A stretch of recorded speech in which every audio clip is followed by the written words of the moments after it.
Hello, I'm Professor Jaideep Sen, and I'm going to present our work entitled Portfolio Optimization on NIFTY Thematic Sector Stocks using an LSTM model. This work is jointly done by me along with two of my students, Saikat Mondal and Sitra Mehtab from Praxis Business School, Calcutta, India. So before I start, I just point out two objectives of this work. The primary objective is to develop optimum risk and eigen portfolios of stocks chosen from the 5 thematic sectors listed in the National Stock Exchange of India. The stocks are chosen from top 50 stocks in the NSE, which are also known as Nifty 50 stocks. And as the second contribution of this work, an LSTM regression model is prepared or designed for predicting the future stock prices. The return on investment as predicted by the LSTM model and the actual returns yielded by the optimum risk portfolios are compared in order to evaluate the accuracy of the LSTM model. So there are three contributions we have identified. First, it presents two different methods of designing robust and efficient portfolios, and the optimum risk portfolio and the eigen risk portfolio. And this portfolio design approaches can be thought of as can be used as a guide for investments in the stock market, especially in the Indian stock market scenario. Second, a precise deep learning based regression model is proposed, exploiting the power of LSTM architecture for predicting the future stock prices. And third, as a third contribution, the return of the stocks highlight the current profitability of different sectors, the 5 sectors that has been studied in this work. The outline of the work goes in this way. We'll briefly touch upon the related work, methodology followed in this work. Then we'll talk about the architecture and training of the LSTM model. Then we'll talk about the implementation of the portfolios, performance results, observations of those results, conclusions, and the references. Now, as the particular work, the current work is based on predicting future stock prices as well as portfolio formation. Stock price predictions, basically there are three broad approaches based on simple regression techniques or the econometrics and statistical techniques like ARIMA, Granger causality, RDL, auto regressive distributed lags. And the third strand basically are based on machine learning, deep learning, and natural language processing for prediction of stock prices. And so far as portfolio designs are concerned, there are several approaches, mostly based on meta-heuristics, fuzzy logic, swarm intelligence, genetic algorithm, and many others. So the methodology of this work basically involves 7 steps. In the first step, we have chosen the sectors, and the 5 thematic sectors chosen from the NSE are the Nifty Services sector, Nifty Public Sector Enterprises sector, which call as PSE, Nifty Multinational Corporations, MNC, Nifty Manufacturing, Nifty Commodities. And for each of these 5 sectors, the 10 most influential stocks for each of these are identified. Data acquisition, we have used Python programming to automatically scrap the historical prices of these top 10 stocks for each sectors, mentioning the starting date, which is January 2016, and ending date, that is December 31st, 2020. This is the period which will be used for training the portfolios, and then we'll test the portfolios over January 1, 2021 to June 6 or June 1, 2021. Based on the historical data, we have computed the return and volatilities of each of the stocks. They will be required for designing the optimum portfolios. The optimum risk portfolios actually maximizes the Sharpe ratio, which is the ratio between the return and the risk. And that portfolio which yields the highest value of Sharpe ratio actually is chosen to be the optimal risk and optimal return. Eigen portfolios approach, of course, is a little different. We compute the principal components, and the first principal components factor loading on each of these stocks, 13 stocks. We have found that around 6 components are needed to explain more than 80% of the variance in the entire stock, 10 stocks that we have got. And using those 6 principal components, the first principal components factor loads are actually used as the weights for designing the portfolios. That's another approach called the eigen portfolio, and we have compared the return of the optimum risk portfolio, eigen portfolio, and also we have used an LSTM, which is used for predicting the future stock prices. And we have compared how the predicted return of the LSTM goes along with this optimum risk portfolio's return. So the final step computes the predicted and the actual portfolio returns. This is basically the LSTM architecture. We have used 50 past record for predicting the next day's price. There are two LSTM layers, each containing 256 nodes, and each of them followed by dropout layers having 30% dropout rates. And the final layer, the output layer, has got one, that means the next day's close value. So 50 days close values are used for predicting the next day's close values, and this way the window gets slided over, and it's a fixed size window slided over, and 50 days plus records used for predicting the next days.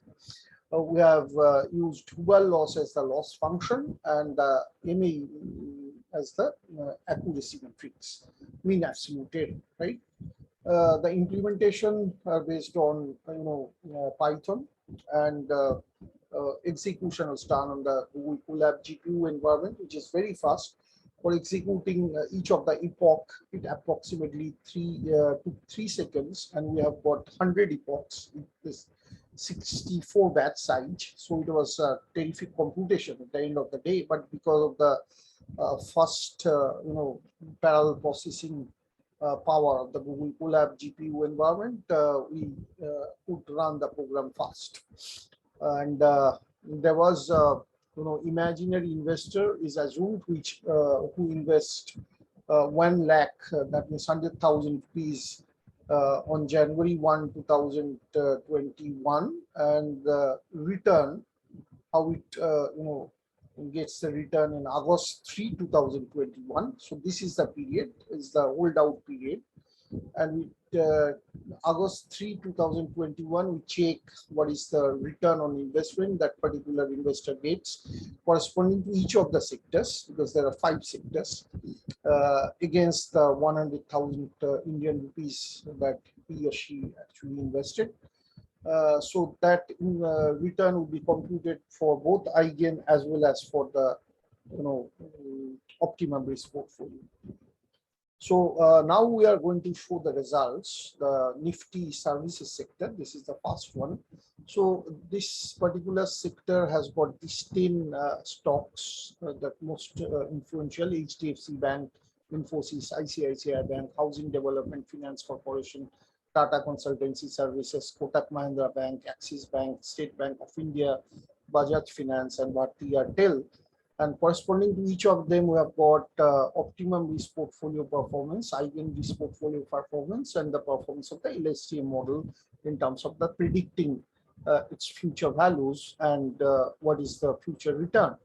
So if we see that these are the weights which the optimum risk portfolio computed, and on 1st of January, based on the actual price of each of the stocks and the amount invested based on the proportion that has been suggested by the optimum risk portfolio, these are the number of stocks. And on 3rd of August, actual prices of those stocks are noted, and the actual values of all those stocks are computed. So against 100,000 rupees, that particular investor invested on 1st of January, the money grew to 1,15,564, that is 115,564, yielding a 15.56% return over this 8 months period. For the eigen portfolio return, these are the weights, these are the amounts invested, these are the actual prices on 1st January for these 10 stocks, and these are the number of stocks corresponding to each of these 10. And these are the actual prices on 3rd of August, and the 100,000 rupees became 118,252. So eigen portfolio gave you a return of 18.25, and LSTM predicted return turned out to be 14.14. And this is compared with the optimum risk portfolio, because if we have compared it with this one based on the actual weights, then this value would have been different. So we'll be comparing LSTM with optimal, and we'll then of course compare optimal's performance with eigen. And this is what is the efficient frontier, this is called. So this is the lowest risk scenario, and this is the optimum risk scenario. You can see that there is a substantial increase in the return, even though there is a substantial increase in risk. But as long as the rate of increase of return is higher than the rate of return in risk, I will go on traveling along this path till I come to the point where further increase in return will be slower with respect to increase in risk, and will stop, and this point is identified as that the optimum point. And corresponding to each of these 10 stocks, we have plotted the actual versus predicted prices for the LSTM model. We have shown it for only the first stock. This is the HDFC Bank stock, but for each of them, this plot is available, right? So now this methodology will be followed for all the coming sectors, both in eigen portfolio, optimum portfolio, LSTM returns, and then the efficient frontier for that particular sector, and then actual versus predicted values for the first stock listed in the under that particular sector. So if we go to the next, that is public sector enterprises sector. Optimum risk portfolio for these 8 months have given me a return of 51.68%. eigen has given me a return of 32.67%. LSTM predicted return has been 47.48%, 78%. So predicted return happened to be less than the actual return yielded. And this is the efficient frontier for the PSE sector. You can see there is also a substantial increase in the return, although there was substantial risk also involved. But this point means that beyond this point, if we go along this trajectory, then I will be starting involving more risk than the return that I'm going to get. So this is the optimum return risk point. And this is the actual versus predicted, plot for the first stock, that is PGC, which is Power Grid Corporation of India. And these are the top 10 stocks under the PSE sector. Power Grid Corporation, NTPC, Oil and Gas, Natural Gas Corporation, Bharat Petroleum, Coal India, Indian Oil Corporation, GAIL, Bharat Electronics, NMDC, and Steel Authority of India. Similarly, we have got the NIFTY MNC sector. The optimum risk portfolio has given me a return of 9.85. Eigen risk portfolio has given us a return of 26.67, and the LSTM predicted return, which compared with this one, has given me a 7.92. Here we can see there is a substantial increase if someone has gone for eigen rather than the optimum. This is the efficient portfolio, efficient frontier. You can see that not much of gain has been achieved for this particular sector based on its historical price. And the first stock, that is the Nestle India, has got this kind of actual versus predicted plot. The blue one actual and the red one is predicted by the LSTM, and these are the top 10 stocks for this particular sector. And then we have got NIFTY manufacturing sector, our fourth sector here. The optimum risk portfolio has given me a return of 28.09%. eigen has given me a 55.85. LSTM predicted return has been 25.68. And this is the efficient frontier. This is the actual versus predicted price for the first stock, that is Tata Steel.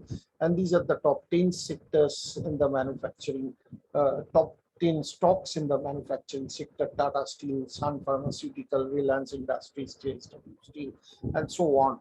And the last sector that we have studied under this work basically is NIFTY commodities sector. The optimum risk has yielded 46.49% return. eigen has returned 60.70%. LSTM has returned 43.46%. This is the efficient frontier, where we can see that there's substantial increase in the return corresponding to the, as compared to the mean risk portfolio. And this is my actual versus predicted return for the LSTM, and these are the top 10 stocks for the particular sector. And the summary of the result, if we look at the end, and that these are the optimum risk portfolio return, this is the IGN portfolio return, this is the LSTM portfolio return. NIFTY services sector, if you look at, there is not much of difference, even though IGN has gone higher. This is partly because the top gainers for this sector actually are SBI, Infosys, and ICB, and the top losers are Kotak Mahindra Bank and HDFC. At the top losers, IGN assigned higher weights to two of the gainers, SBI and ICB, while Infosys was given higher weights by the optimum risk. So there is a mix, and you can see that that has largely compensated their difference. And ultimately, even though IGN has given higher return, but the difference is not higher, not much. Whereas PSC sector, if you look at, there is a substantial difference. This is because all the three gainers, SAI, NMD, and VEL, they are, IGN actually, optimum actually has given higher weightage for all these gainers, and thereby has yielded substantially higher return than the IGN counterpart. If we look at the remaining three, MNC, manufacturing, commodities, all these cases you see that IGN has yielded higher because it has allocated higher weights to the top gainers corresponding to particular sector, and that's why IGN turned out to be a better investment or the better portfolio strategy than the optimum risk strategy. Even though mathematically it is very difficult to say which sector will ultimately yield more return, but we can see that statistically, the IGN has given better performance than the optimal, because out of these 5 sectors that we have studied, IGN actually has given better results for the 4 sectors, right? And in the conclusion, we have presented the optimized risks portfolios and the IGN risk portfolios for the 5 thematic sectors in India, taking into account the most significant stocks of those sectors. An LSTM model is also designed for predicting the stocks. So one point I would just like to point out that there is hardly much of difference between the optimal risk return and the LSTM return. That actually shows significantly high prediction accuracy of the LSTM model, while the returns yielded by the IGN portfolios are found to be higher than the optimum, except for the NIFTY PSC sector. The accuracy of the LSTM model is found to be very high. And in the future, we would like to go deeper into the comparison of the performance of different strategies of portfolio formation, including hierarchical risk parity and hierarchical equal risk contributions, which are two very elegant method of portfolio design. Would like to see for different sectors which portfolio strategy gives us better result in general, right? Even though for this study we found IGN turns out to be the better. Okay, so these are the reference, and if you have got any questions, I would be very glad to answer them. Thank you.